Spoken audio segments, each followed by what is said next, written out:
San Luis, na laging sinasabi, kung ang puso ang sakisat ng pag-ibig at pagmamahal, sa puso ni San Luis, walang nakaukit, walang nakapinta, kundi pag-ibig at pagmamahal sa lahat at bawat isang tao na yan sa kaibigan.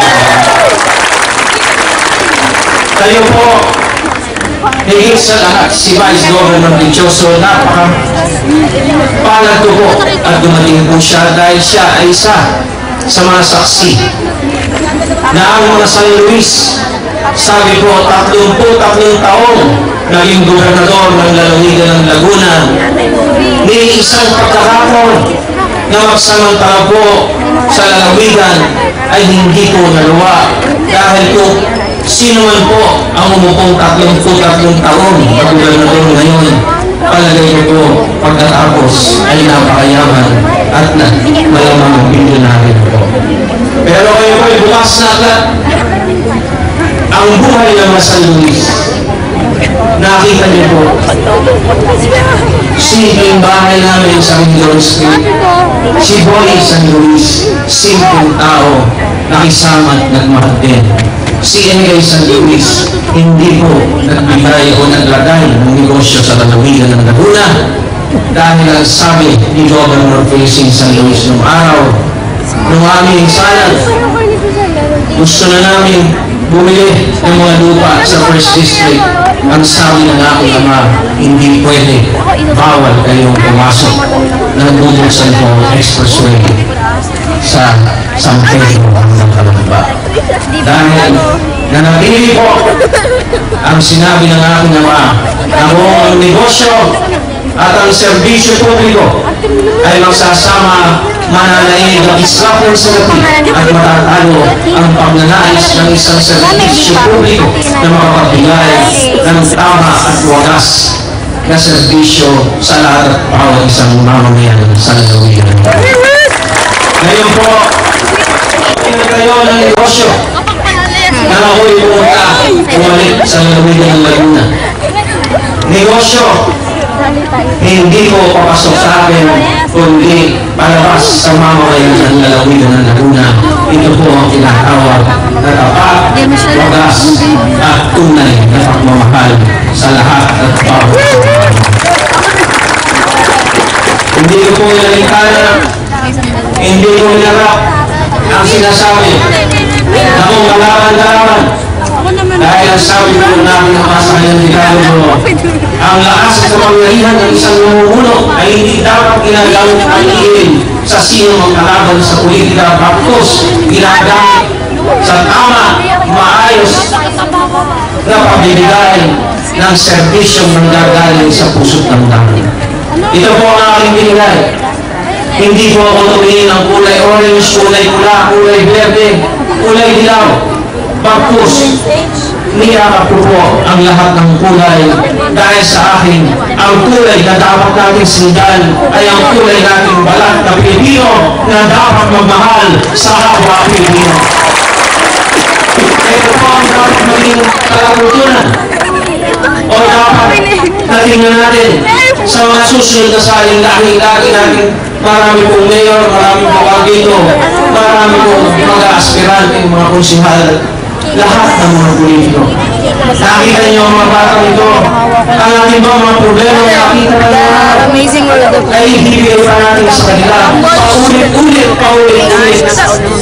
Nandiyan na po pagkakataon si President Pinoy, kasama ko sa larong ito dahil ako po'y liberal, ang aking ama ay original na liberal na andito po ako, kaya sa liberal po pumunta pagkatapos na ako po ay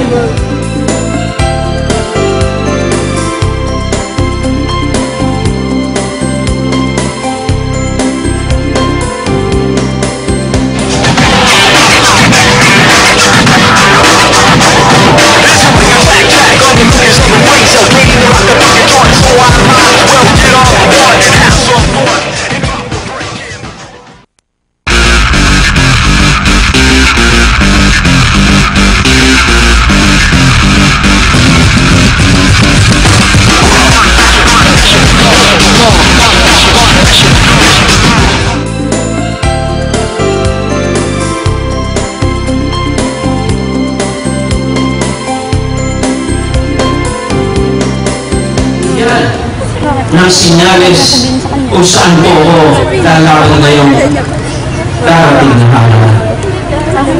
Ito po ang sinasabi ko. 50 taon na nakakaraan nang halos ako ay nag-uumiyak sa panel o sa bagay na yan.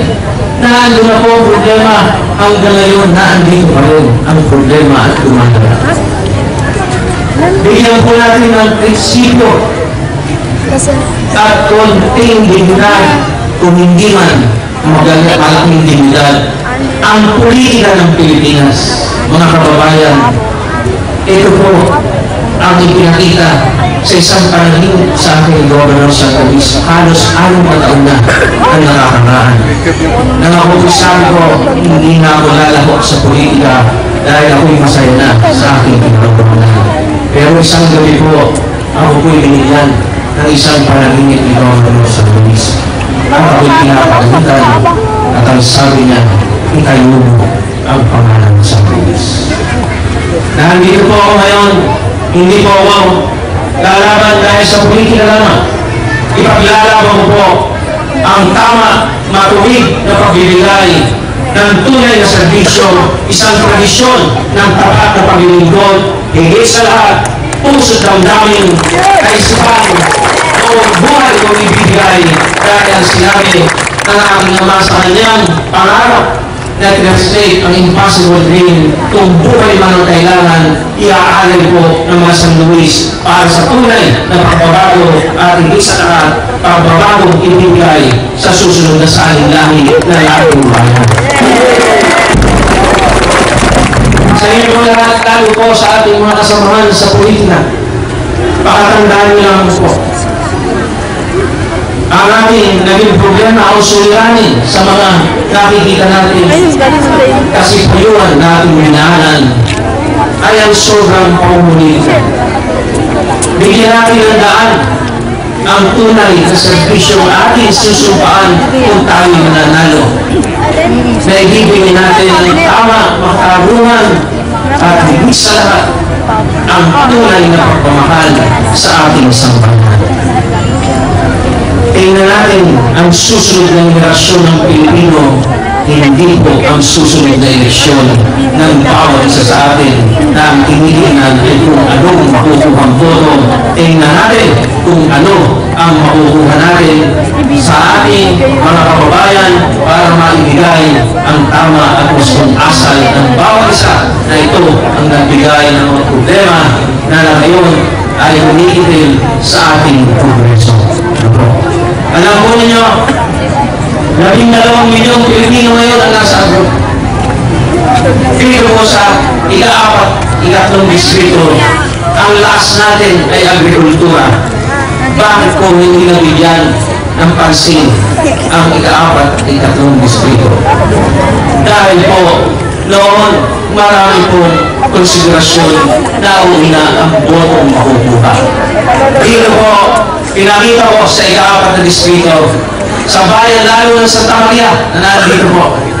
Isang barangay, Laurel, maliit na barangay, halos wala pang 1,000 boto. Pero pinagkalooban ko ng 5 milyon na proyekto sa kanilang flood control dahil alam ko na kailangan. Ang advice ko sa akin, lalo si Lex Flores, kukunti ang boto, congressman. Kung 5 milyon lang ang ibibigay mo. Sabi ko hindi. Ang kailangan ng barangay ay proteksyon kung sakaling makain ay madadala ang barangay ko at ang eskwelahan at ang bahay.